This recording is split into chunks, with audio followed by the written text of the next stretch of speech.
Bonjour à tous. Aujourd'hui, nous sommes dans Éphésiens 4, versets 20 à 24. Lisons en cœur la parole de Dieu. Mais vous, ce n'est pas ainsi que vous avez appris Christ, si du moins vous l'avez entendu, et si, conformément à la vérité qui est en Jésus, c'est en lui que vous avez été instruits à vous dépouiller, eu égard à votre vie passée du vieil homme qui se corrompt par les convoitises trompeuses, à être renouvelé dans l'esprit de votre intelligence et à revêtir l'homme nouveau, créé selon Dieu dans une justice et une sainteté que produit la vérité. Pouvez-vous dire Amen? Paul nous dit que nous devons nous dépouiller eu égard à notre vie passée. Le défi est de se débarrasser de tous les modes de vie du vieil homme. C'est ça le vrai défi. Voilà la vraie lutte. Le vieil homme avait un certain style, une certaine mentalité, une certaine façon de penser, et même si vous avez donné votre vie à Christ, la lutte consiste à abandonner le style de vie du vieil homme, la façon dont il faisait les choses, la façon dont il ressentait les choses, ses valeurs. Tout cela fait partie de ce style de vie que la Bible décrit comme corrompu par les convoitises trompeuses. Il est corrompu par la séduction de la convoitise. Il a été trempé par des images et des idées du passé qui ont corrompu le vieil homme et vous ne pouvez pas le convertir. Vous devez vous en dépouiller, complètement vous en dépouiller.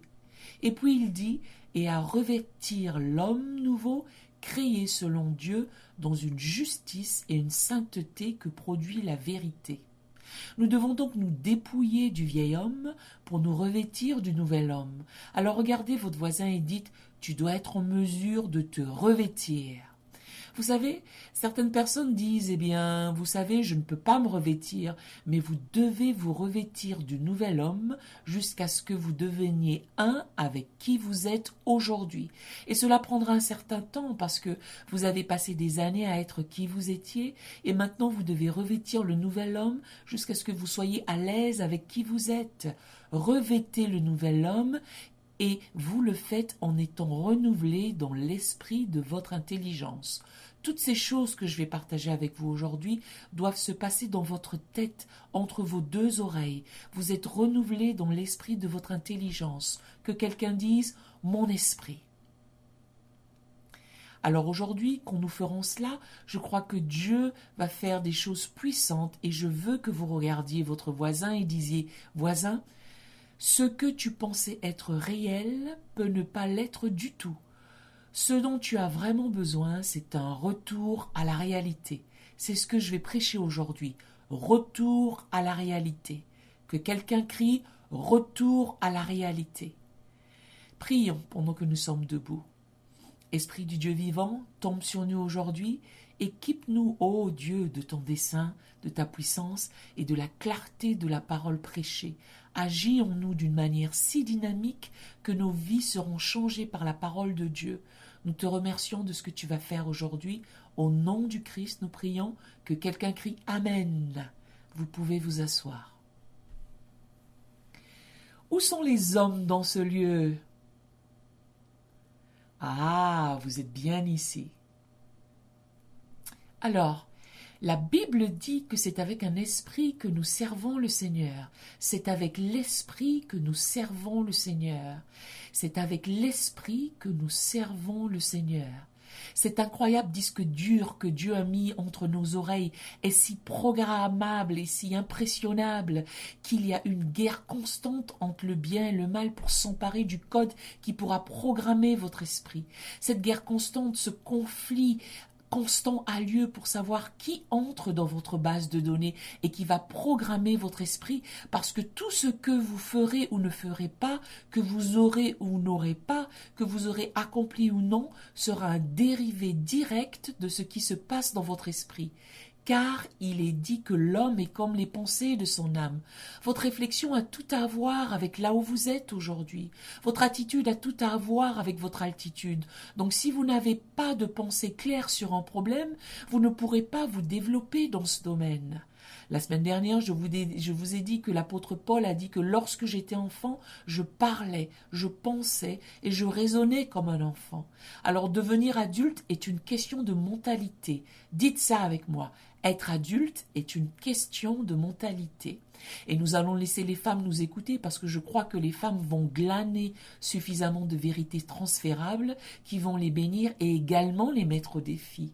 Il s'agit de mentalité et de trouver le bon homme.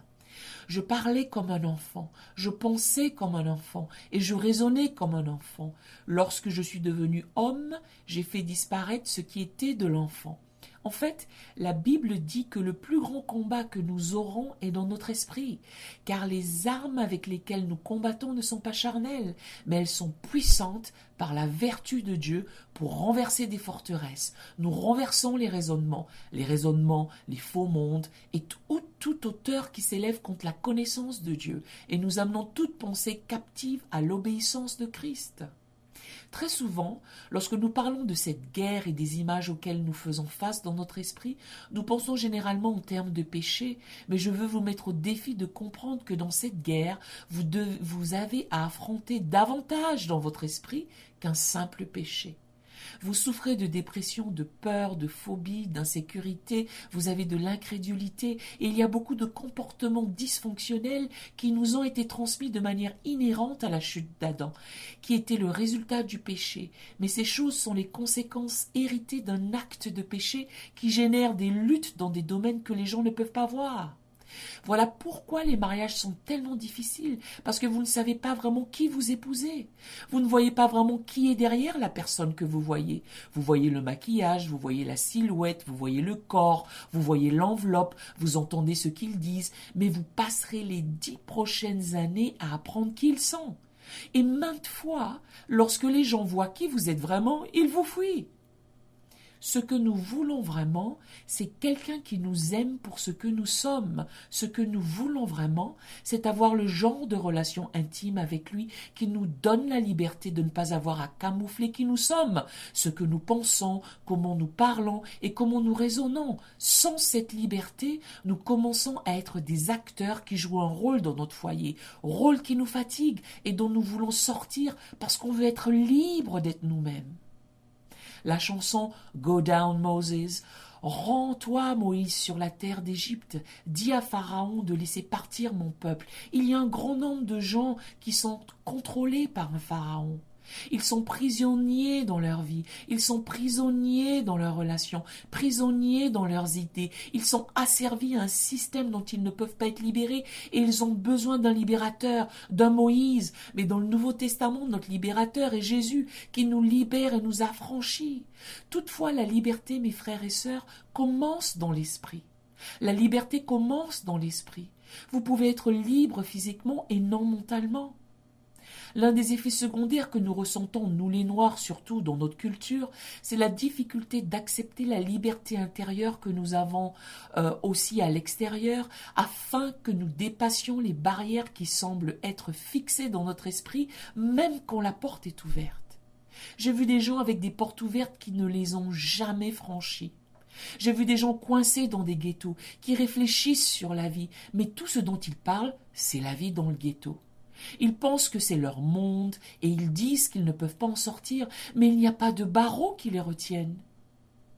Ils disent qu'ils ne peuvent pas en sortir, mais ils ne sont pas menottés ni enchaînés. Ils ne sont peut-être pas enchaînés physiquement, mais ils le sont mentalement. C'est pourquoi, si vous n'avez pas les moyens de sortir vos enfants du ghetto, sortez-les en voiture en dehors du ghetto, faites des visites, faites-leur voir qu'il y a un monde en dehors des circonstances dans lesquelles vous vous trouvez, afin que leur pensée évolue et devienne assez grande pour accepter tout ce que Dieu a pour eux. Le vrai défi est de libérer mon esprit. Si je suis libre dans mon esprit, je peux changer ma situation. Le fils prodigue en est une preuve évidente. Il était dans un enclos à cochons, il était fauché, il avait tout perdu, il était déboussolé, affamé, désemparé, mais la Bible dit qu'il était rentré en lui-même dans cette situation déplorable. Il est rentré en lui-même. Il n'a pas reçu d'argent par la poste, il n'a rencontré personne qui l'ait aidé à construire son estime de soi. C'était un travail qui devait être fait de l'intérieur. Il est rentré en lui-même et il a dit « Attends un instant, je suis meilleur que ça ». Combien de mercenaires chez mon père ont du pain en abondance et moi ici je meurs de faim? Je me lèverai et j'irai vers mon père. Et lorsqu'il a décidé de se lever, il s'est levé. Et je veux vous dire quelque chose aujourd'hui. Le moment où vous décidez de vous lever, vous pouvez vous lever. Et aucun diable en enfer, aucun système, aucun gouvernement, aucune puissance, aucun patron, aucune communauté ou autre ne pourra vous retenir. Car une fois que vous êtes libre dans votre esprit, vous êtes libre. Posez votre main sur votre tête et dites « Ça, c'est une machine extraordinaire. Je me demande si elle est sous-utilisée. » Il se peut que Dieu vous donne plus de tâches à effectuer que celles que vous faites en ce moment. Il se peut que vous ayez beaucoup plus de mégaoctets ou plus de choses que vous puissiez potentiellement faire que ce que vous faites en ce moment. C'est pourquoi je n'aime pas traîner avec des gens qui pensent petit, car ils vous inciteront à sous-utiliser ce que Dieu vous a donné. Vous avez besoin de quelqu'un qui vous mette au défi de faire plus que ce que vous faites en ce moment. Vous pourriez avoir plus que ce que vous avez en ce moment. Vous pourriez aller plus loin que là où vous êtes en ce moment. Et quelqu'un doit être assez audacieux pour vous regarder en face et vous habiliter à entrer dans le camp de l'ennemi pour reprendre ce qu'il vous a volé. Regardez votre voisin et dites « c'est le temps du changement ». Et ce qui nous arrête, ce qui nous empêche d'effectuer les changements dont nous avons besoin dans notre comportement ou dans notre situation, c'est l'esprit. Je comprends qu'il y a environ 1 million de ce qu'ils appellent, de ce qui est écrit comme des récepteurs sensoriels dans le cerveau. À travers ces récepteurs sensoriels, nous sommes en mesure de recueillir et de maintenir des données. Il y a environ 1 million de récepteurs sensoriels dans notre cerveau. C'est juste énorme. C'est juste une énorme opération dans votre cerveau. Je le vois simplement comme une grande carte électronique avec toutes sortes de connexions en cours dans votre tête grâce auxquelles vous êtes en mesure de recueillir et de galvaniser des données sur 1 million de récepteurs sensoriels qui collectent constamment des informations. Pendant que je vous parle, ils opèrent en ce moment dans votre cerveau, vous permettant non seulement d'entendre ce que je dis, mais d'évaluer mes mouvements, et vous obtenez des informations exprimées et implicites parce que vous avez été créé comme ça. Vous pouvez faire 2 ou 3 choses en même temps, 4 ou 5, 6 choses en même temps, et ne jamais perdre le fil. Mettre la main dans votre poche, prendre un mouchoir, caresser le bébé, entendre ce que je dis, regarder quelqu'un marcher dans l'église, et vous rassembler toutes ces informations en même temps, parce que votre esprit est impressionnant. Vous êtes brillant, vous êtes une créature merveilleuse, vous êtes un ordinateur de génie, rempli de toutes sortes d'informations tout le temps. Recueillir des données, penser, parler en même temps. Je pense à une chose et je dis autre chose en même temps parce que nous avons été créés comme ça. Multitâches, multidimensionnels, entièrement fonctionnels, appelés pour un temps comme celui-ci. Avant qu'il n'y ait de Xerox ou IBM ou autre chose, il y avait un Dieu qui a ramassé une poignée de terre, a soufflé dessus pour lui donner le souffle de vie, et on a fait le premier ordinateur avant qu'aucune usine existe, pour s'en attribuer le mérite. Dieu a créé le premier disque dur, il t'a créé toi. Regardez quelqu'un et dites « Je suis époustouflant ». 1 million de récepteurs sensoriels qui rassemblent des informations principalement par vos sens, le toucher, le goût, l'odorat, la vue, l'ouïe. Tout cela recueille des données pour vous. Je sens le gaz. Quelqu'un a laissé la cuisinière allumée. Il fait chaud ici. Quelqu'un peut-il allumer la clim? Toutes ces choses ont été recueillies grâce à vos sens. J'ai entendu dire que tu avais des ennuis. Je suis juste venue te voir. Tout ça grâce à vos sens. Oh, la maman regarde le bébé. Tu n'as pas l'air bien aujourd'hui. Tu te sens bien? Et elle le touche. Elle a rassemblé ces informations par la vue et par le toucher. Cette toux est inquiétante. On dirait une toux grasse. Tout cela vous donne des informations via vos récepteurs sensoriels et vous en avez environ 1 million. Mais vous disposez de 10 milliards de récepteurs sensoriels qui fonctionnent dans votre imagination. Pour que vous le compreniez, tout le monde ici, fermez les yeux un instant. Détendez-vous un instant. Fermez complètement les yeux. Et imaginez une grande montagne couverte de verdure, les oiseaux volant gaiement dans l'immensité de l'azur du ciel, et une cascade chantonnante qui se déverse sur le côté de la montagne. Imaginez cette eau qui descend en s'effilochant jusqu'au pied de la montagne pour se transformer en un ruisseau d'eau fraîche cristalline et lumineuse. Sentez l'herbe verte, les fleurs, et entendez le bourdonnement des abeilles. Et vous êtes là, à Tahiti. Avez-vous réussi à imaginer tout cela? Ouvrez les yeux maintenant. Vous êtes toujours à Dallas. Désolé de vous avoir mené en bateau comme ça. Mais vous voyez, ces 10 milliards de récepteurs sensoriels que vous avez rendent votre imagination si fertile que vous avez toutes ces impressions qui viennent de votre capacité à faire apparaître des informations du domaine de l'invisible. Et ces impressions peuvent devenir beaucoup plus réelles pour vous. D'ailleurs, c'est ce qui rend certaines personnes malades, car l'imaginaire devient plus réel que la réalité. C'est ce qui les amène à avoir certains dysfonctionnements qui entravent leur capacité de réflexion. L'autre jour, juste après qu'ils aient passé les funérailles de Reagan, je regardais une émission sur la vie j'ai oublié son nom. Oh, son nom est passé au travers des filets de mes récepteurs sensoriels. Voilà, Ray Charles. Voilà, il parlait de Ray Charles qui était aveugle et qui ne pouvait pas voir. Et pourtant, il a appris à composer de la musique et à la lire en braille. Il pouvait lire et écrire la musique en braille. Il n'était pas seulement un aveugle doué qui pouvait jouer, il était intelligent, il était intellectuel, il était doué, il était créatif, il pouvait lire, écrire et composer de la musique. Et même s'il ne pouvait pas voir et qu'il avait perdu l'usage de l'un de ces dispositifs qui apportent des informations à ses récepteurs sensoriels, il a commencé à compter sur les 10 milliards de récepteurs sensoriels invisibles pour recueillir l'information par d'autres canaux. Chose intéressante, il a dit quelque chose qui était tellement harmonieux avec mon message que j'ai décidé de l'inclure. Il a dit que même s'il est devenu aveugle à l'âge de 7 ans, à 5 ans, il avait vu son frère se noyer dans un petit bassin rempli d'eau. Et à 7 ans, il est devenu complètement aveugle, si je m'en souviens bien. Et au moment où il avait environ 12 ans, ses 2 parents étaient morts. Il était aveugle, il avait été témoin d'un meurtre, sa vie était en déroute et apparemment hors de contrôle. Et la musique est devenue un exutoire pour son esprit et pour son âme. Et il dit que même s'il ne pouvait pas voir, il pouvait entendre la musique imaginaire dans sa tête si fortement que lorsqu'il se préparait à composer le morceau, il n'avait pas besoin de piano. Il pouvait composer un morceau entier dans sa tête parce que la précision de la musique qu'il entendait dans sa tête était plus réelle pour lui que la musique qu'il jouait avec ses doigts. Ainsi, ce qui se passe dans votre tête peut souvent devenir plus réel que ce qui se passe dans votre vie. Eh bien, comment obtenons-nous ces informations?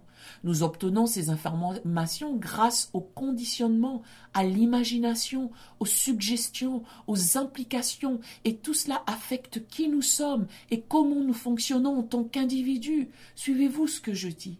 C'est pour cela que les gens qui rencontrent quelqu'un et qui pensent qu'ils vont l'échanger m'étonnent. Vous voyez, il y a toutes ces images qui ont bombardé ces gens avant que vous ne les rencontriez. Je veux donc que vous preniez quelques notes et je veux que vous écriviez le mot « image ». Parce que les images sont tout.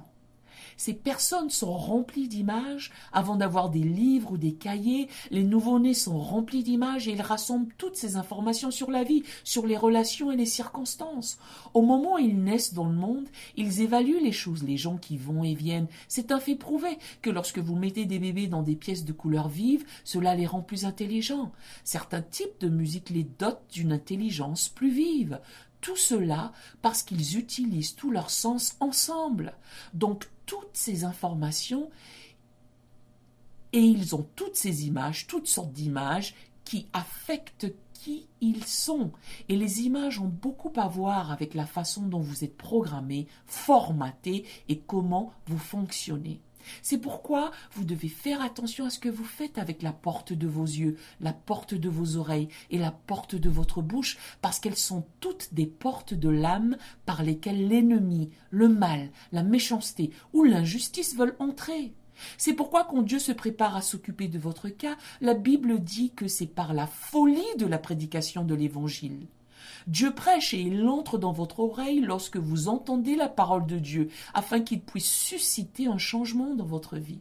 Les images et les images que vous avez vues ont tout à voir avec qui vous êtes en ce moment. Suivez-vous ce que je dis.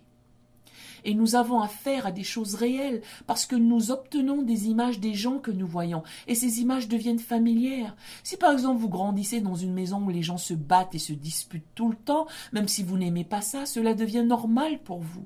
Et vous devez faire attention à ce que vous appelez normal, car tout ce qui est normal pour vous au jeune âge devient normal à l'âge adulte et vous graviterez automatiquement vers ce qui était votre normal, même si vous n'aimiez pas ça.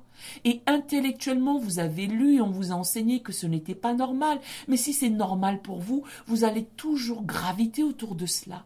Et les choses ne fonctionneront pas tant que vous ne reviendrez pas aux images que vous aviez à un âge précoce. Donc, peu importe la qualité de la femme ou la qualité du mari que vous avez, si quelqu'un a dans son esprit l'image de ce qui est normal, il va vous tirailler et vous provoquer à la dispute parce que lorsque vous vous querellez, il reconnaît l'environnement familier qui est en corrélation avec les images avec lesquelles il a grandi.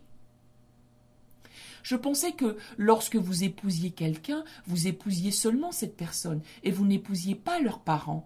J'ai dit à ma femme, je n'épouse pas ta famille et tu n'épouses pas la mienne. Je n'épouse pas ta mère et tu n'épouses pas la mienne. Je n'épouse pas tes frères et sœurs et tu n'épouses pas les miens. C'est moi et toi contre le monde. Ça sonnait si bien. C'était vraiment romantique. C'était vraiment sympa. J'avais mon bras autour d'elle quand j'ai dit cela. Je respirais dans son oreille et j'ai pris ma voix la plus rauque. Et c'était, je vous le dis, c'était une chose merveilleuse. C'était aussi le plus gros mensonge que j'ai jamais dit de toute ma vie. Quand tu épouses quelqu'un, tu épouses tout le monde, tu épouses toute la famille, tous les parents, tout ce qu'ils ont vécu, tout ce qu'ils ont fait, la manière dont ils définissent l'amour est jeté dans le même panier. Alors quand deux personnes disent « je t'aime » et moi aussi je t'aime, ils disent tous les deux choses complètement différentes, basées sur les images qu'ils ont eues toute leur vie. Et donc, de génération en génération, nous transmettons des images gagnantes ou perdantes. Et quand les générations sont exposées à des choses différentes, nous récoltons des résultats différents et nous jouons avec des choses que nous ne maîtrisons pas et nous créons des choses que nous ne pouvons pas gérer. Si vous regardez en arrière au cours des 3 ou 4 dernières générations, nous avons gagné beaucoup de choses, mais nous en avons aussi perdu beaucoup. Nous avons perdu une certaine direction et une certaine focalisation, un certain engagement et un certain caractère que nos grands-parents avaient, mais qui est difficile à trouver aujourd'hui. Quelques-uns l'ont, mais peu d'entre nous l'ont. Ils nous ont transmis leur richesse ou leur bénédiction, mais souvent ils ne nous ont pas transmis leur lutte, et ce fut souvent leur lutte qui a fait d'eux ce qu'ils étaient. Entendez-vous ce que je dis ?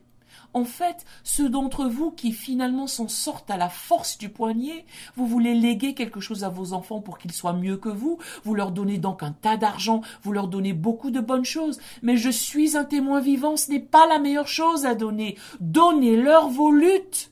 Ce n'est pas ce que vous leur donnez, c'est ce que vous laissez en eux qui détermine qui ils deviendront. Leur apprendre à bien penser, à bien se sentir.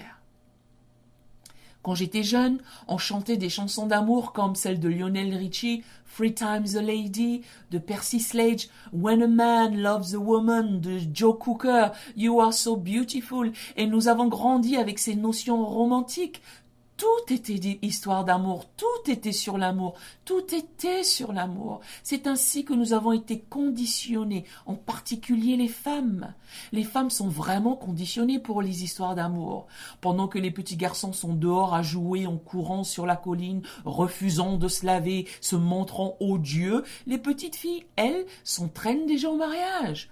Suzanne est déjà au foyer, elle s'entraîne à faire la cuisine sur des cuisinières et tout. Elle se prépare. À 5 ans, elle s'entraîne. Tu veux du thé ? Nous jouons à la dinette. Si vous avez un petit garçon qui joue à la dinette... Je n'ai rien dit, vous voyez, vous remplissez vous-même les trous. C'est pourquoi les hommes ont du mal avec certaines choses, parce qu'on nous a dit de ne pas jouer à ce à quoi vous voulez que nous jouions plus tard. Depuis des années, vous jouez à la dinette Tous les livres que nous donnons à lire aux petites filles concernent l'amour. Oh, il prit Hélène dans ses bras, dans ses grands bras forts. Pendant qu'il la tenait, elle se sentait tant en sécurité, si forte. D'un pas vif, il l'emmena loin de la violence rugissante, et alors qu'il se dirigeait en direction du coucher du soleil, la pénombre voilait le visage de la marée du soir, et il y eut une paix profonde, presque éternelle dans son âme, car elle savait que Henri était revenu dans le creux de ses bras. Et les femmes s'asseyent dans une pièce pour lire ce genre d'histoire toute la journée. Elles se préparent. Il y a aussi les feuilletons qu'elles regardent toute la journée. Je n'arrive pas à croire qu'il l'ait quitté. Elles se préparent, elles se préparent. Elles écoutent de la musique romantique en grandissant jusqu'à l'adolescence. Tout est sur l'amour. Ils ont toutes ces idées. Je suis étonnée. Des adolescentes qui parlent de mariage. Elles se préparent, elles se préparent. Je veux me marier. À 15 ans, je veux me marier. Le problème est que les femmes sont conditionnées totalement différentes de nous. Nous ne jouions pas à la dinette, nous ne lisions pas de livres romantiques, les enseignants ne nous donnaient pas de livres romantiques, ils ne nous donnent pas de livres romantiques, ils ne les donnent pas aux garçons. Ils nous donnaient des livres sur des espions comme Mission Agent Secret, et tout le monde lisait ça. Nous ne lisions rien sur comment être mari ou père, ou sur qui nous étions censés être à la maison. Vous vous êtes entraînés toute votre vie, mesdames, pour un rôle auquel nous n'avons jamais été formés. Et alors, à l'âge mûr de 20, 21, 22, 23 ans, un jeune homme ignorant et stupide sort péniblement du bureau du pasteur, se tient devant un prédicateur, et ce dernier le regarde et dit « Veux-tu prendre cette femme pour épouse légitime? L'aimeras-tu? La consoleras-tu? L'honoreras-tu pour le meilleur et pour le pire? Dans la richesse et la pauvreté, dans la maladie comme la santé, lui resteras-tu fidèle jusqu'à la mort? » Cet imbécile ne sait pas ce qu'il dit. Il veut juste avoir assez de courage pour le dire, car ses genoux tremblent, la sueur coule de son front, et sa maman le regarde. Tout le monde vient de partout. Son smoking est trop serré, et il couine. Je le veux. Je le veux, je le veux. Il ne sait pas ce qu'il vient de faire. Il ne sait pas ce qu'il vient de faire. Il met une bague à son doigt, elle met une bague à son doigt. Il s'en va, mais il ne sait pas où il va. En fait, s'il a été conditionné à quelque chose au sujet de la relation, c'est au sexe. Alors, ces 10 milliards de récepteurs sensoriels disent « Ah ah ah ah, sexe gratuit, légal, sanctifié, ordonné par Dieu quand je le veux, pas besoin de me cacher, plus raison d'en avoir honte, tu m'appartiens. » Et elle pense « Oh, il m'a tenu dans ses bras, et nous voilà nous dirigeant vers le commencement de notre vie à deux, dans ce crépuscule ambré qui nous renvoie l'écho des murmures du vent qui chuchote à la lumière du soir. » Et lui pense à la chanson osée de Léon Haywood, « I wanna do something freaky to you ».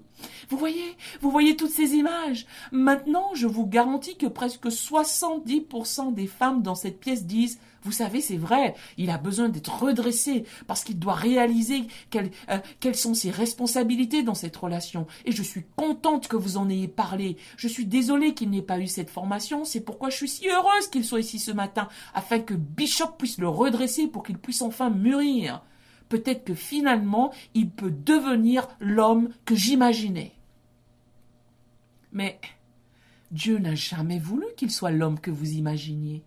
Et même si vous avez prié, jeûné et mis des petites gouttes d'huile d'olive dans ces feuilles de chou cavalier pour qu'ils soient enfin suffisamment oints pour être l'homme que vous avez imaginé, et vous êtes sûr que Dieu est de votre côté et que vous avez absolument raison, mais Dieu ne l'a pas créé pour être l'homme que vous avez imaginé.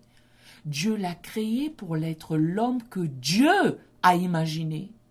Parce que parce que ce que vous avez imaginé n'est pas réel. Ce que vous imaginez est basé sur les livres que vous avez lus, les choses que vous avez vues et la musique que vous avez entendue qui ont rempli votre tête d'attentes qui n'ont pas été satisfaites.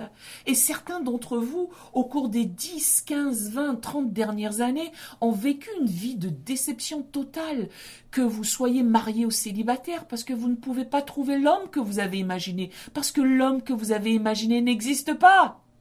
Alors vous continuez à chercher et à le chercher, passant d'un homme à un autre, comme si vous essayiez des vêtements. Il m'a blessé, quand vais-je trouver quelqu'un? Vous cherchez quelque chose que vous avez lu dans un livre, que vous avez vu dans un feuilleton, que vous avez vu en rêve.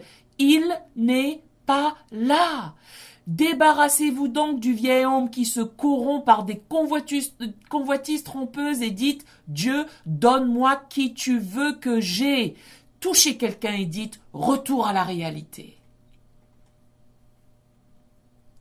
Mais les hommes souffrent aussi de cette même illusion. Nous souffrons de la même illusion. Parce que quand nous avons autour de 10, 11, 12 ans et que nous découvrons les filles, nous les découvrons à partir de conversations que nous avons avec des potes sur ce que nous pensons que les femmes devraient être, c'est-à-dire la réalisation de certains fantasmes que nous avons. Et sortir avec elles souvent aggrave les choses parce que souvent, dans le processus de la fréquentation des filles, elle fait la pub d'un produit que le mariage ne livre pas.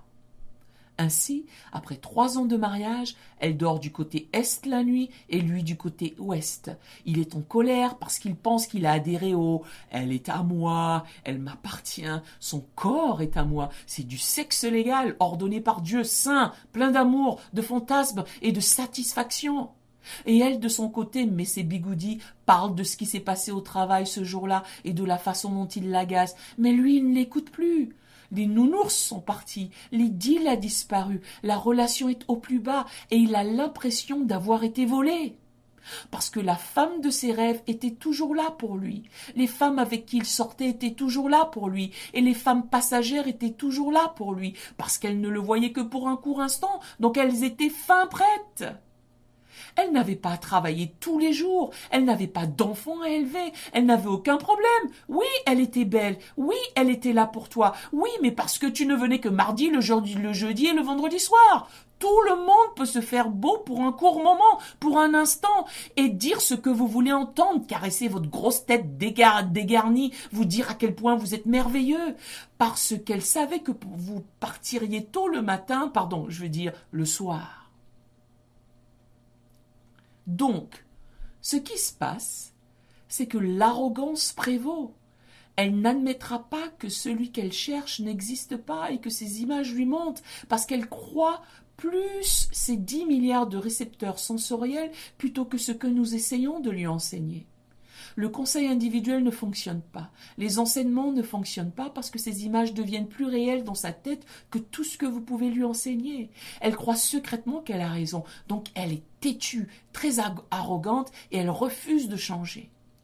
Parce qu'elle essaie de retrouver son papa, qu'elle n'a vraiment pas connu de toute façon. Elle l'a vu à travers le microcosme d'une perspective de qui il était. Elle devrait pourtant parler à sa maman qui connaissait papa différemment, mais ça c'est autre chose. Et lui, il cherche une certaine... Vous vous souvenez du film sur Frankenstein, dans lequel une épouse a été créée pour lui à partir de différentes parties du corps? Lui, il cherche les jambes d'Héléna, les cheveux d'Ursula et l'intelligence de Chantal. Vous voyez, nous voulons une vente par correspondance. Assembler les gens par morceaux. Je prendrai ceci de celui-ci, puis cela de celui-là, et je vais tout mettre ensemble. Mais ce que vous allez créer est un monstre, parce que ce n'est pas réel non plus. Et dans cette confusion viennent les enfants. Maintenant, le défi avec les enfants est que nous avons grandi en écoutant de la musique romantique. Eux, ils écoutent des chansons explicites et osées comme Nelly avec « It's getting hot in here » ainsi que Pete et Pablo « Freak a Leak ». Tu le veux ici, tu le veux là-bas. Ils passent outre l'idylle, l'amour, la relation, pas de roman harlequin, aucune imagination, ils vont droit au but. Et toute la maison a besoin d'un, dites à votre voisin, retour à la réalité. Vous voyez, les images conduisent à l'idolâtrie. Numéro 2, notez idolâtrie. L'idolâtrie sont toutes ces choses que vous adorez comme étant le but ou la réalisation de tout ce dont vous avez besoin. Ces idoles gagnent votre dévouement, votre attention et votre engagement, et vous vous engagez à servir une idole, un rêve idéaliste, un fantasme, quelque chose qui n'est pas vraiment réel. Et les idoles sont quelque chose que Dieu déteste. Il est les idoles. Et dans presque tous les cas sans exception, partout il y avait de l'idolâtrie dans la Bible, il y avait toujours fornication et perversion, parce que les idoles sont le résultat d'images, et les vaines imaginations créent des idoles. Et je sais que vous ne pensez pas être idolâtre, mais je suis venu vous dire ce matin que toutes ces choses que vous essayez de faire, comme changer les gens, les transformer en fonction de ce que vous pensez qu'ils devraient être, cette tentative de processus de transformation fait de vous une sorcière. Parce que seule une sorcière essaie d'imposer sa volonté sur quelqu'un d'autre. Ce qui fait de vous une sorcière et la transformation que vous voulez opérer en cette personne devient votre idole.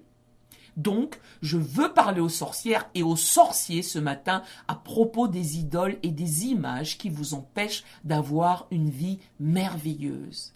Chaque fois que vous vous engagez à vouloir imposer votre volonté sur quelqu'un et à faire en sorte qu'il soit ce que vous voulez qu'il soit, vous devenez sorcière ou sorcier.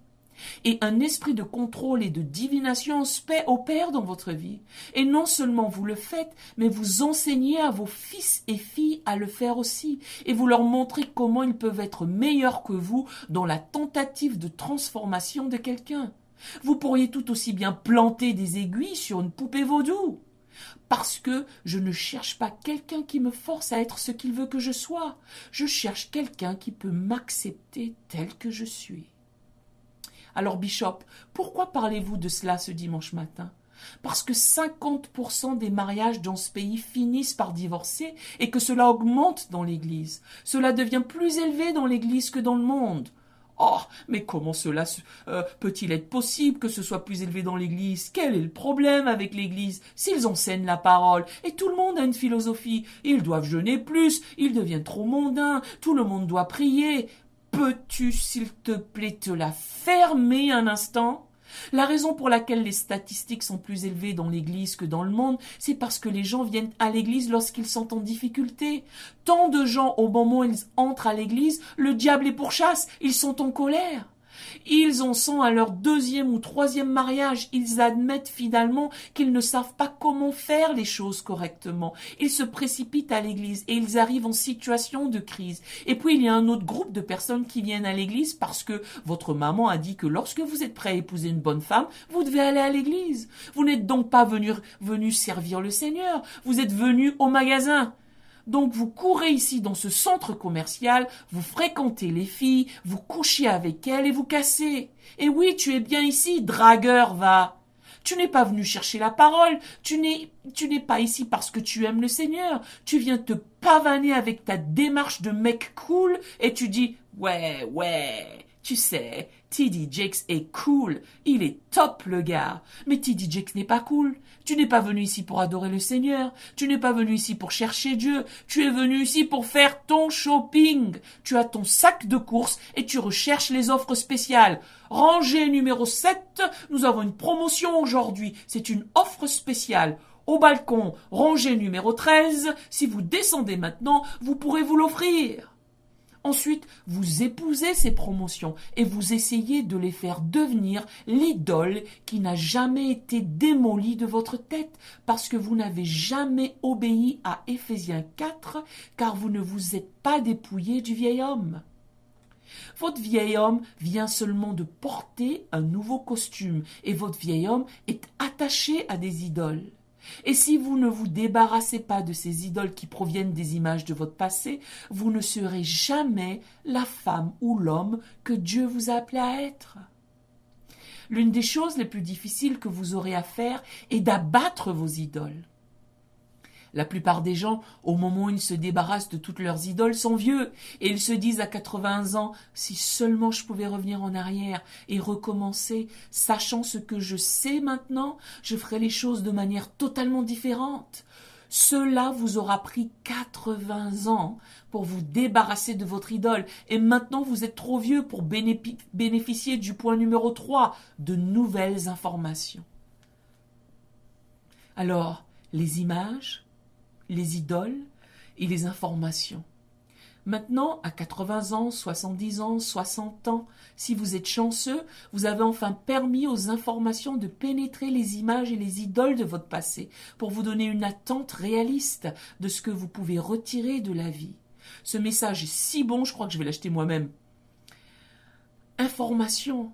La Bible dit que vous connaîtrez la vérité et la vérité vous affranchira. Lorsque vous obtiendrez enfin des informations claires, c'est ce que Dieu veut que vous ayez, la vérité. Marchez dans la vérité, des attentes réalistes, que nous sommes tous faillibles. La Bible est claire. Elle nous apprend que la chute d'Adam, quand Adam est tombé, tous les hommes et les femmes sont tombés en lui. Tous ensemble. Nous avons différentes manifestations de cette chute, mais nous sommes tous tombés ensemble. Tous tombés ensemble. Nous sommes tous de concert dans le besoin, désespérés de Dieu, et sans Dieu pour réorienter nos vies, nous vivrons nos vies comme des échecs. Oh oui, il y aura des échecs riches, il y aura des échecs instruits, il y aura des échecs qui conduisent des Mercedes-Benz, mais qui restent tout de même des échecs. Parce que le succès n'est pas nécessairement avoir de l'argent. Contrairement aux idoles que vous avez dans ce pays qui définissent le succès, être riche ne vous rend pas meilleur, c'est l'inverse. Cela accentue davantage ce que vous étiez avant. Donc si vous étiez un chaud lapin quand vous étiez fauché, maintenant que vous avez de l'argent, vous pouvez l'être davantage parce que vous avez plus d'argent pour faire ce que vous voulez. L'argent accentue en vous ce que vous étiez déjà. C'est pourquoi vous voyez des gens qui réussissent sauter des ponts, ils ne s'aiment pas, ils développent des comportements destructeurs, ils boivent à mort parce qu'ils sont montés jusqu'au sommet de l'échelle pour constater qu'il n'y avait rien du tout là-bas. Donc, votre prière doit être « Dieu, donne-moi les informations qui me libèrent des idoles et des informations de mon passé. » Si seulement les femmes cessaient d'être instruites sur les hommes par d'autres femmes.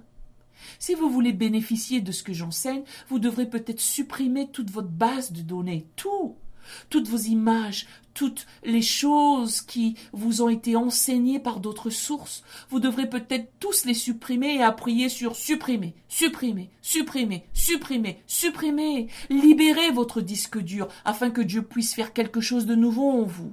Dieu veut faire quelque chose de nouveau en vous. Vous devrez peut-être vous humilier, mais selon l'âge ou l'époque dans laquelle vous avez été élevé, certains d'entre vous ont été élevés pour être de petits chiots asservis, de petits chiens de compagnie qui s'asseyent sur le porche des gens et lorsqu'on leur dit « aboie », ils aboient. Et certains d'entre vous, vous allez à l'autre extrême. Vous êtes une nouvelle femme et vous avez une nouvelle attitude. Vous avez une telle attitude que personne ne veut vivre avec vous, ne peut vivre avec vous. Et vous ne complémentez pas l'homme, mais vous êtes en compétition avec lui. Et toute votre maison est en guerre. Et les enfants mangent juste du popcorn en comptant les points. Ah, c'est 10 points pour maman aujourd'hui. Papa est encore parti. Ils ne font que compter les points dans un grand combat, un grand tournoi, qu'ils définissent maintenant comme un mariage. Et vous avez démontré devant eux que c'était un dysfonctionnement, mais ils l'ont défini comme un mariage. Et vous êtes trop arrogant pour admettre à vos enfants que maman ne sait pas ce qu'elle fait, papa ne sait pas ce qu'il fait. Je ne sais pas comment être un bon mari. Je ne sais pas comment être une bonne épouse. Je ne sais pas comment être un bon père. Oh Dieu, crée en moi un cœur pur et renouvelle en moi un esprit bien disposé. Enseigne-moi ta voie, conduis-moi dans le sentier de la droiture. Sans Dieu, je ne peux rien faire. Sans Dieu, j'échouerai. Sans Dieu, je serai démuni. Voilà ce dont nous avons besoin. J'ai encore une chose que je veux que vous compreniez. Retirez-vous quelque chose de ce message ? 1 Corinthiens 11, versets 1 à 3. Nous avons besoin de quelques informations. Nous avons besoin de nouvelles informations. Je crois que Dieu se prépare à faire quelque chose de nouveau dans votre vie. Je pense qu'il y a des célibataires que Dieu va amener dans un lieu de plénitude. Il vous prépare à être dans une relation efficace sans trop de passif en vous. Et c'est l'occasion de vous débarrasser de vos idoles et de vos images alors que Dieu s'apprête à faire quelque chose de grand dans votre vie. Je crois qu'il y a des personnes divorcées ici. Vous ne comprenez toujours pas comment les choses ont mal tourné entre vous et votre conjoint. Mais Dieu se prépare à vous guérir et à construire une barrière entre ce qui était et ce qui est. Dieu se prépare à faire quelque chose de nouveau dans votre vie. Il y a des gens mariés dans cette pièce. Vous ne comprenez pas pourquoi les choses ne sont pas exactement comme vous le vouliez et vous venez de découvrir pour la première fois que Dieu ne vous a jamais promis que les choses seraient comme vous le vouliez. Dieu utilise votre peine pour vous révéler certains défauts dans votre comportement afin que vous deveniez ce que vous devriez être. Et ensemble avec votre conjoint, vous pourrez être façonné dans ce que Dieu avait en tête pour vous. Dites à 3 personnes, tu as besoin d'un retour à la réalité. Oubliant ce qui est en arrière et me portant vers ce qui est en avant, tu as besoin d'un retour à la réalité. Alors 1 Corinthiens 11, versets 1 à 3, je vais dire ceci et vous laisser tranquille. Paul dit, soyez mes imitateurs comme je le suis moi-même de Christ. Je vous loue de ce que vous vous souvenez de moi à tous égards et de ce que vous retenez mes instructions telles que je vous les ai données. À quoi ça sert d'être exposé à un bon enseignement si vous n'utilisez pas l'enseignement auquel vous êtes exposé? J'ai presque fini, je serai honnête avec vous et je serai transparent. Je ne devrais peut-être pas dire cela, mais je vais quand même vous le dire parce que c'est vrai. J'en suis arrivé à un point où maintenant, je déteste presque conseiller les couples. J'aimais ça avant, mais je déteste presque ça aujourd'hui. Priez pour moi. Je déteste presque ça. Je déteste presque ça. Priez pour moi, je vous dis la vérité. Je déteste presque ça. Je préférerais aller me baigner tout nu en Alaska. Vous savez pourquoi? Auparavant, quand les couples venaient nous voir, c'était pour obtenir de l'aide. Ils voulaient de l'aide. Mais maintenant, lorsqu'ils viennent vous voir, ils ont déjà pris une décision précise sur ce qu'ils vont faire. Et vous êtes le dernier arrêt avant le palais de justice. Au dernier moment, juste avant de se présenter devant le juge, ils disent, eh bien, allons voir le pasteur. Et moi, je dois donc m'asseoir devant eux et entendre 20 ans de « il a dit ceci, elle a dit cela ». Eh bien, si cela s'est produit il y a 20 ans, vous auriez dû venir il y a 20 ans. Pourquoi avez-vous attendu que toute la maison s'embrase et que tout soit brûlé ? Vous vous êtes assis pour tout voir brûler. Et c'est maintenant que vous voulez appeler les pompiers ? C'est stupide. Lorsque vous avez senti la fumée, vous auriez dû installer l'alarme à ce moment-là. Ne m'appelez pas maintenant, tout est incendié. Et quand tout a brûlé, on appelle le bishop. L'arrogance et la fierté vous empêchent de demander de l'aide. Ça brûle, votre maison brûle. Et au moment où vous vous humiliez ici, tout est détruit. Et tout ce que nous pouvons faire, c'est entrer et évaluer les dégâts. Parce que vous ne vouliez pas arrêter le feu. Vous vouliez que nous prouvions qui était le pyromane. C'est de sa faute. Vous verrez comme il est. Non, ce n'est pas moi, c'est de sa faute à elle. Permettez-moi de vous raconter quelque chose à son sujet. Je ne veux rien entendre à son sujet. Vous êtes tous les deux stupides. Vous avez attendu trop longtemps. Vous avez détruit vos enfants. Vous avez ruiné votre vie. Et maintenant, vous devez tout recommencer. Personne ne gagne dans un divorce. Je me fiche de savoir qui obtient la maison. Peu importe qui obtient la voiture. Je me fiche de qui reçoit l'argent. Personne ne gagne dans un divorce. Alors vous n'aimez pas ça quand je vous dis la vérité, n'est-ce pas? Vous écrivez des livres qui ne se lisent pas. Vous produisez de la musique qu'ils n'écoutent pas. Vous faites des CD d'enseignement qu'ils ne jouent pas. La seule fois où ils vous accordent une attention particulière est sur le chemin du tribunal de divorce. C'est comme quelqu'un qui fume des cigarettes au stade final du cancer et qui dit « Tu sais, je vais essayer de mettre des patchs anti-nicotine. » Mais n'essayez pas les patchs maintenant. Que quelqu'un vous achète un gros vieux cigare, portez votre veste de fumeur et lâchez-vous maintenant. Je n'ai pas de temps à perdre pour votre folie. Ne m'attirez pas dans votre folie. Alors, verset 3. Je veux cependant que vous sachiez que Christ est le chef de tout homme, que l'homme est le chef de la femme et que Dieu est le chef de Christ. Je sais que je vais avoir des ennuis avec les sœurs maintenant, mais je vais vous le dire, à moins que vous ne le voyiez comme chef, il ne sera jamais ce que vous ne verrez jamais de lui. Vous devez le voir comme chef. Être chef ne signifie pas que vous êtes moins intelligente ou moins compétente. Cela ne signifie pas que vous n'êtes pas conductrice. Cela ne signifie pas que vous ne pourriez pas gagner le plus d'argent, que vous ne soyez pas contributrice. Cela n'a rien à voir avec qui gagne le plus d'argent, qui a le plus de diplômes, qui est ceci ou cela. Cela a quelque chose à voir avec l'ordre. Que quelqu'un dise l'ordre. Dieu veut de l'ordre dans la maison. Je me fiche du nombre de personnes qui voyagent dans le bus et qui peuvent le conduire. Ils ne peuvent pas tous conduire le bus en même temps. Vous êtes peut-être un grand conducteur, mais un seul d'entre vous peut diriger cette chose à la fois. Dieu met de l'ordre dans la maison et il a fait de l'homme le chef pour qu'il puisse être une couverture parce que Dieu pensait que la femme était si spéciale qu'il ne l'a pas créée avant que tout soit mis en place pour elle. Je sais que tu es une femme intelligente. Je sais que tu es une femme brillante, je sais que tu es une femme créative, je sais que tu es une femme douée, mais la Bible te qualifie de sexe plus faible. Elle ne t'appelle pas sexe plus faible parce que tu as moins d'importance, elle t'appelle sexe faible parce que Dieu t'a créé fragile, parce que les choses fragiles sont protégées, elles sont couvertes, elles sont soignées, elles sont bénies. Il y a des choses auxquelles ma femme ne devrait jamais avoir à faire face parce qu'elle a un homme à ses côtés.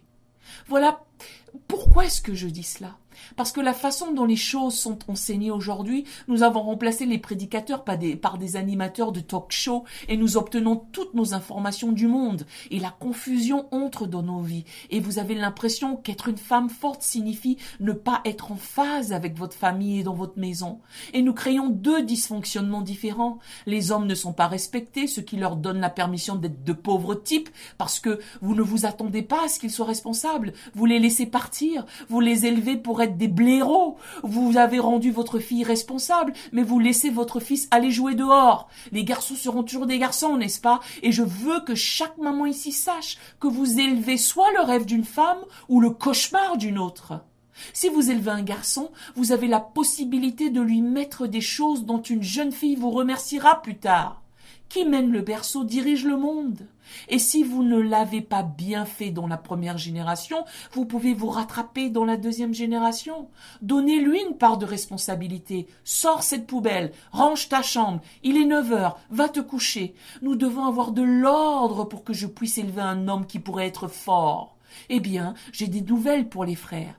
Il va y avoir un grand réveil ici. Je cherche des hommes forts qui se lèveront et seront capables et seront responsables. J'ai besoin d'hommes déterminés sur lesquels nous pouvons compter et qui entreront dans ces portes avec action de grâce et dans ces parvis avec des louanges, qui s'humilient devant Dieu et disent: enseigne-moi tes voies, ô Seigneur, et il effacera ton passé, te remplira de justice, de sainteté, de paix et de puissance. Il est l'heure pour l'homme de se lever et de devenir celui que Dieu avait en tête. Levez-vous, s'il vous plaît.